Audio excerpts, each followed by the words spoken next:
Hello beautiful people, welcome to my channel. Friday రోజు నాకు ఎందుకో బల్కంపేట్ టెంపుల్కి వెళ్ళాలనిపించిందండి. ఎందుకో మనసు అంతా బాగాలేదు. చాలా డేస్ నుంచి వెళ్దాం వెళ్దాం అనుకుంటున్నాం. అలాగే పోస్ట్ పోన్ అవుతుంది. పాప పుట్టిన దగ్గర నుంచి కొన్ని వర్క్స్తో బిజీ అయిపోయి టెంపుల్కి వెళ్ళలేకుండా అయిపోయాను. ఎందుకో పిచ్చి పిచ్చిగా డ్రీమ్స్ కానీ అలా వస్తున్నాయి. ఒకసారి టెంపుల్కి వెళ్ళేసి వస్తే మనశ్శాంతిగా అనిపిస్తుందని చెప్పేసి నేను మా హస్బెండ్కి చెప్పాను. సరే అనేసి తీసుకెళ్లారు. ఆ రోజు వర్క్ ఫ్రమ్ హోమ్ పెట్టుకున్నారు. సో ఫ్రైడే రోజు టెంపుల్కి వెళ్ళామండి. అమ్మవారు చాలా చాలా బాగున్నారండి. యాక్చువల్గా మేము వెళ్ళిన డే నుంచి ముందు 5 డేస్ కుంభాభిషేకం జరిగింది. టెంపుల్ అంతా చాలా బాగా డెకరేట్ చేశారు. చాలా బాగుంది. అద్దాల మండపంలో అమ్మవారు చాలా చూడముచ్చటగా ఉన్నారు.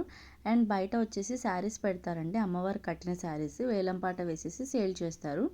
చాలా బాగుంటాయి. ఎవరైనా ఇంట్రెస్ట్ ఉంటే తీసుకోవచ్చు టెంపుల్ విజిట్ చేసినప్పుడు. అండ్ పులిహోర కూడా చాలా ఫేమస్. టైర్డ్గా అనిపించింది, షుగర్ కేన్ జ్యూస్ తాగేసి వెళ్ళిపోయాం.